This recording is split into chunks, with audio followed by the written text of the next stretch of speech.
જય દ્વારકાધીશ ભાઈ. તો પહોંચી ગયા છે વહેલી સવારે આપણા આશ્રમે ને પહેલાં આપણે મેં કીધું ઠપ કરીએ ચા પાણી. દાયરો બેઠો તો બહાર તો એ બધા ચા પાણી પી લીધા હતા ને આપણે હતા બાકી. એટલે દાદાને કહો હાલો તમારે ચા પાણી પીવાના છે. એટલે દાદા કે ના દીકરા તો પેલા મેં ચા પાણી પી લીધા છે. એટલે આપણે પહોંચી ગયા રસોડામાં. રસોડામાં હાલતું તો ગુવાર બટાકા બનાવવાનું શાકની તૈયારી. એટલે પછી થોડું ઘણું સામાન દૂધ ને ઘોરવું ને એવું બધું ગામમાંથી લેવાનું હતું. એટલે મેં કીધું ચા પીને હું જ લેતો હોઉં. એટલે ચા પાણી પીધા પછી હું સીધો નીકળી ગયો ભાઈ થોડી વાર હિસાબ કિતાબ બધો ચોપડામાં ઉતારીને ગામમાં દૂધ ઘોરવું લેવા માટે. ત્યાંથી આવ્યો પાછો ત્યાં થઈ ગયો બપોરનો સમય જમવાનું થઈ ગયું ત્યાર.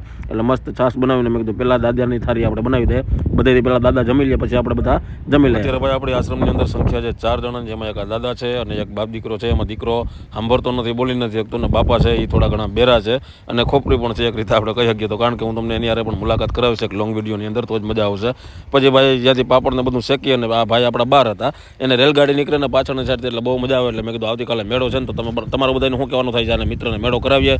કારણ કે આ કોઈ દી ક્યાંય બહાર નીકળો નથી, 43 વર્ષનો થયો છે અને ટ્રેન જોઈને પણ ફૂલ હરખાઈ જાય છે. આશ્રમની અંદર ભાઈ અત્યારે જે આશ્રમની અંદર આપણે જમવાનું હોય તો ગુવાર બટાકાનું શાક, રોટલી, છાશ, પાપડ એકલા આવી રીતે હોય. બાકી બધા જે દાદા મેન આપણા દાદા છે, દાદા એમ કે મારે આ ખાવું છે તો એ કે આપણે બનાવી નાખીએ છીએ ભાઈ. કારણ કે લગભગ આપણા 2 દાદા છે 80 વર્ષના છે ને એક આપણે છે એ મોંઘો બેરો આ માટે છે. એટલે મેં કીધું તમને બધાને જે મોજ આવે તમે તમારે બનાવી નાખવાનું. બધાને યાર થોડુંક ખાય ને હવના ઠામ હવ પાછા ધોઈ નાખવાના એ સિસ્ટમ છે ને પછી થોડું ઘણું કામ પતાવવાનું હતું. એક પરિવારને કરિયાણું પુગાડવાનું હતું. એટલે અમે નીકળી જાય છે ત્યાંથી આગળના પાછા આશ્રમે પહોંચતા સાંજ પડી જાય છે.